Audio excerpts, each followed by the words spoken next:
Maintenant, on va étudier la phase de la décharge du condensateur. K est sur le plot 1, le condensateur est complètement chargé, sa tension égale à quoi? À E. Maintenant, qu'est-ce qu'on a fait? On ouvre K et à T égale à 0, on le ferme quoi?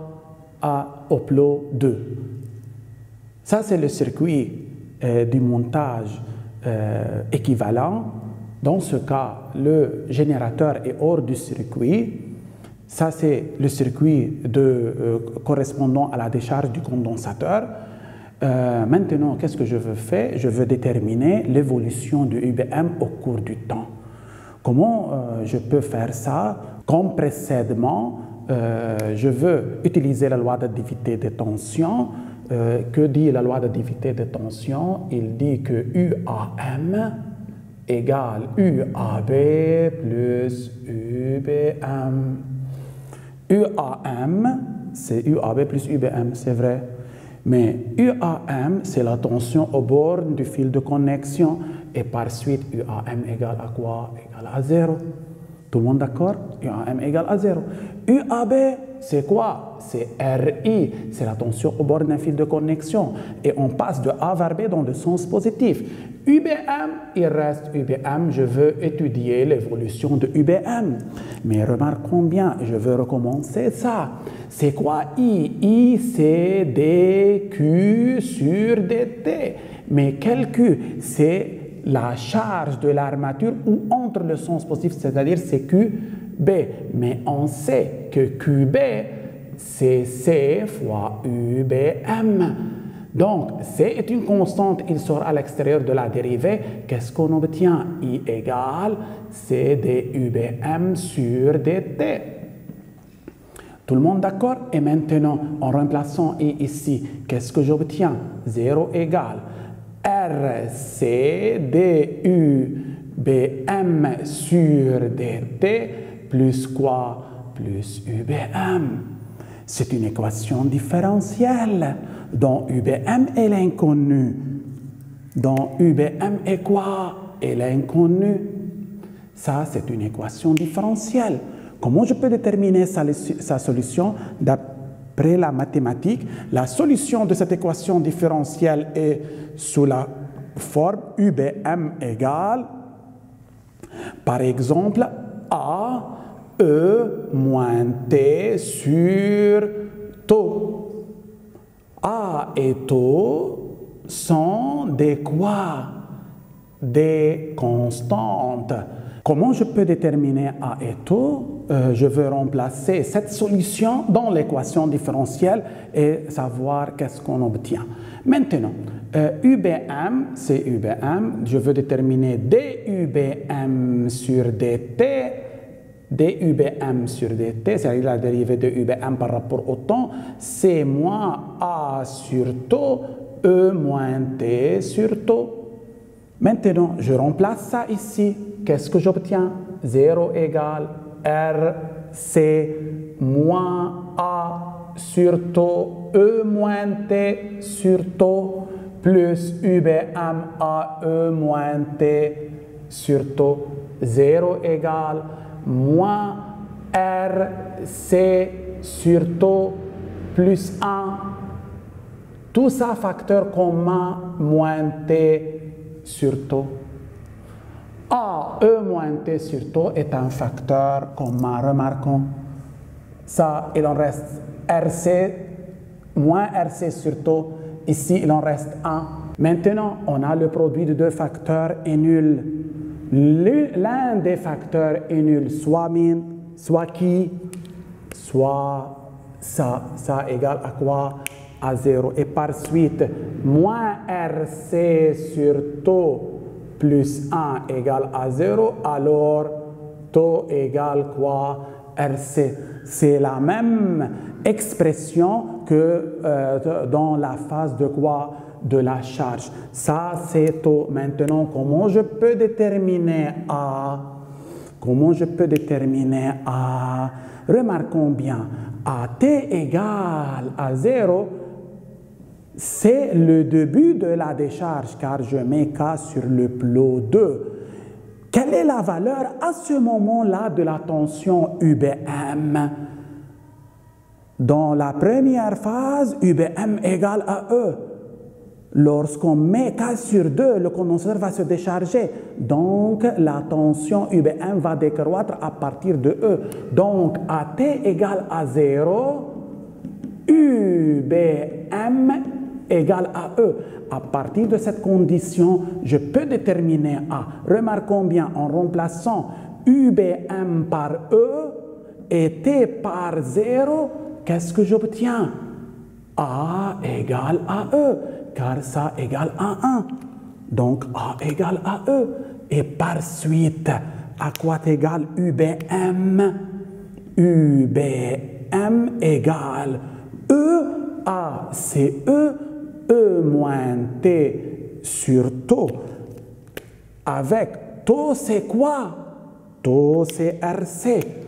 Taux égale RC. C'est la constante de temps du circuit. Remarquons bien, c'est évident, UBM est une fonction décroissante. UBM égale E fois exponentielle moins T sur taux. C'est une fonction décroissante. Donc, UBM décroît au cours du temps. Tout le monde d'accord? À partir de quelle valeur? De la valeur E. Donc, UBM est une fonction décroissante.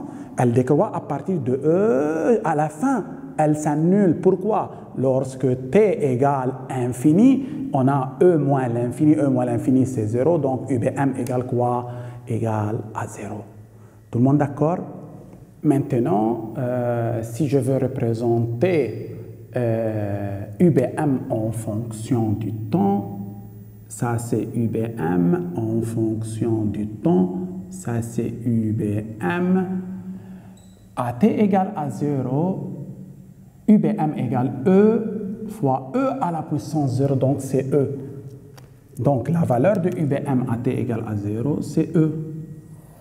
UBM est une fonction quoi? Est une fonction décroissante. Elle décroît jusqu'à s'annuler à la fin.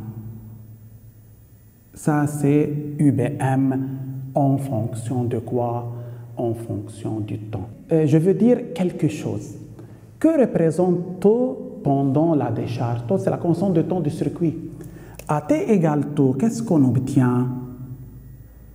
La valeur de UBM égale E à la puissance moins 1. Lorsque je remplace T par taux, j'obtiens ici exponentielle à la puissance moins 1. Donc, AT égale taux, UBM égale à quoi? UBM égale à 0,37 E. Ça, E à la puissance moins 1, c'est 0,37. Donc, la date taux représente la durée pendant laquelle la tension aux bornes du condensateur atteint 37% de sa valeur quoi, initiale, qui est E. Ou c'est la durée pendant laquelle le condensateur se décharge à 37%. Tout le monde d'accord? Tout le monde d'accord? Maintenant, de la même manière, pour T égale 5 taux, pour T égale 5 taux, alors UBM égale E moins 5, ça c'est pratiquement 0,01 et par suite UBM. Dans ce cas, c'est 1% de E. AT égale quoi? 5 taux. Donc, le condensateur est pratiquement déchargé après quoi? 5 taux. C'est-à-dire UBM, dans ce cas, après 5 taux, a une valeur égale 1% de sa valeur initiale.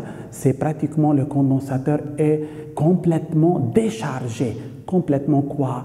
Déchargé. De la même manière que précédemment, je veux déterminer le graphique de I en fonction du temps, comment varie I au cours du temps. Maintenant, I c'est CD UBM sur DT, c'est-à-dire je veux trouver la dérivée de UBM par rapport au temps.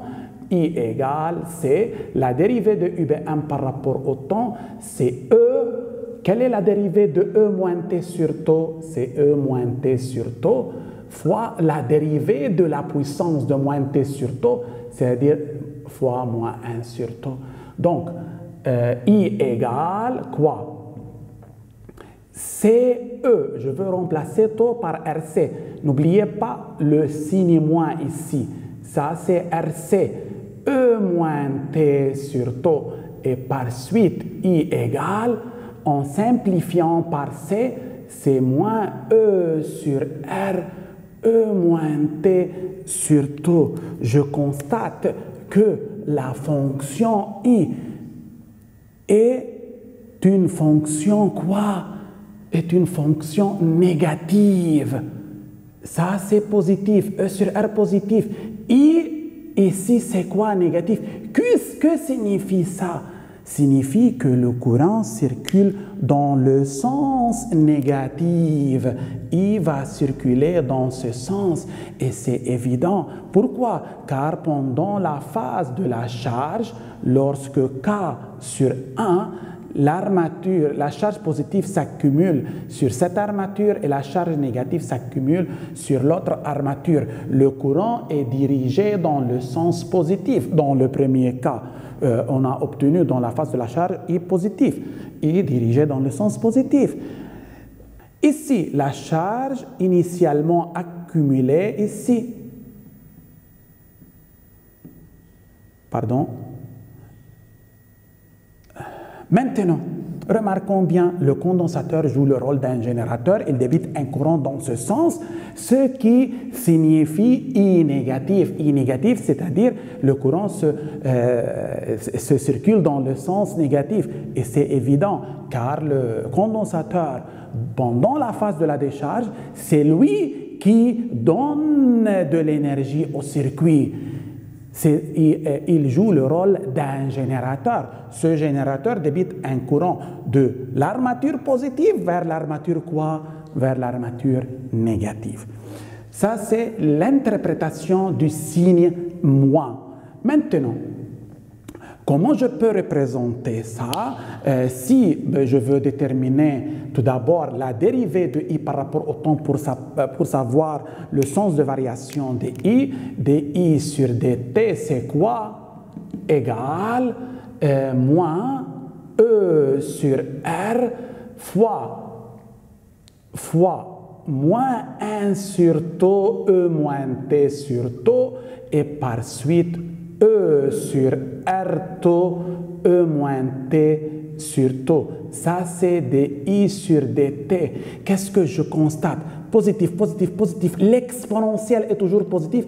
Donc, I positif par suite, I est quoi? Est croissante. Mais maintenant, I croissante, mais croît à partir de quelle valeur? Je veux représenter maintenant. Ça, c'est I. Ça, c'est T. Ça, c'est 0. Remarquons, à t égale à 0, I égale moins E sur R. Moins E sur R. I est une fonction quoi? Croissante. Elle croît jusqu'à atteindre quoi? 0. Pourquoi? Lorsque t tend vers l'infini, on obtient ici E moins l'infini, alors I égale à 0.